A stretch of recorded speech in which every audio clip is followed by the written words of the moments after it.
For this problem, we're given that in an arithmetic progression, u8 is equal to 11 and u5 is equal to 21. We want to find A, the first term in the common difference, and B, the 10th term of the sequence. So starting with part A, to find the first term in the common difference, we're given what two of the terms are. We're given that the 8th term is 11 and the 5th term is 21. So we can use those to set up an equation for each of them in terms of A and D, and then solve them simultaneously in order to find values for A and D. So if we use our first expression then, so that u8 is equal to 11, if we substitute in, we have A plus 8 minus 1 times D is equal to 11, or in other words, A plus 7D is equal to 11. That's our first equation. Something similar with u5 then. u5 is equal to 21. So A plus 5 minus 1 times D is equal to 21. So A plus 4D is equal to 21, and that is equation 2. So to solve these simultaneously, we can use 1 minus 2, such that A plus 7D is equal to 11, A plus 4D is equal to 21. If we subtract them, the A's cancel. 7D minus 4D is 3D. 11 minus 21 is minus 10. So D is equal to minus 10 over 3. The fact that it's a negative fraction is perfectly fine. It just means it's going down by 10 over 3 each time. So we've got a value for D. We still need to get a value for A.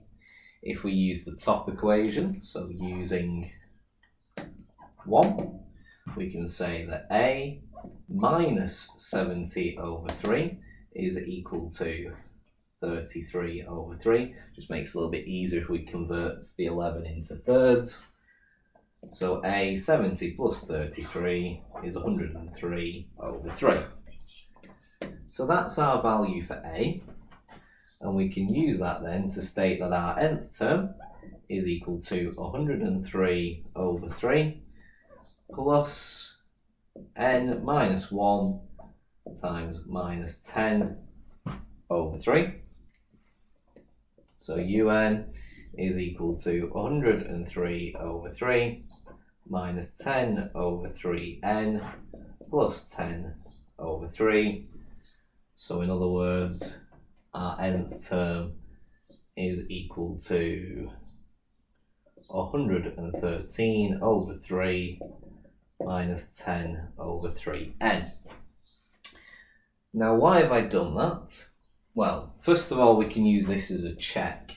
So if you want to find if we've got the correct terms, if you substitute n is equal to 8, you'll find this value is equal to 11, n is equal to 5, and the value will be equal to 21, so that's very useful to us. But we're also going to need this expression to find our 10th term, part B. So in order to find our 10th term, we can use our nth term that we've just found, and we can say that the 10th term means that n is equal to 10. So therefore, u of 10 is equal to 113 over 3 minus 10 over 3 times 10, which is 113 over 3 minus 100 over 3, which simplifies to 13 over 3. So just to state at the end that the 10th term is equal to 13 over 3. So we use the information given to set up our simultaneous equations, which we solve to find values for the first term and the common difference.